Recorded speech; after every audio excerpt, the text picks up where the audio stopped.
Good day, Ma'am and Sir. My name is Mayumi Panabang. I'm 24 years old and I live in Tabuk City, Kalinga, Philippines. I have a live-in partner with 2 children, a 9-year-old girl and a 6-year-old boy. My mother's name is Mercedes Panabang and my father's name is Villamar Javier. They are both vendor. I am the only child in the family. I graduated from high school and I trained as a caregiver and I am now a certified caregiver. Ma'am and Sir, this will be my first time to work in Hong Kong, but I have worked in the Philippines as a helper for 7 years.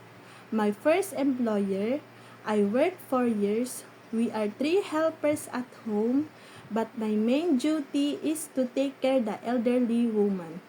Help her take a bath, cook food for her, monitor her vital signs, and help to take her medicines.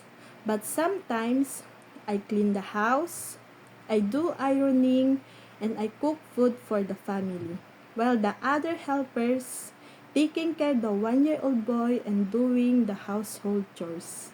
My second employer, I worked 3 years. We are 4 helpers at home, but my main duty is to take care the 8-year-old girl and a 6-year-old boy.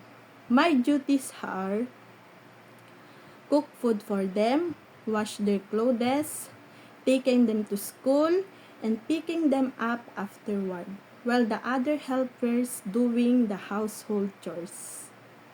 Ma'am and Sir, I know how to cook Filipino food, but I am very willing to learn to cook Chinese food. I want to work in Hong Kong because I want to support my family, especially my children, and to help my parents. Ma'am and Sir, and to my future employer, please choose me because I'm hardworking and honest person. Thank you for considering me and God bless.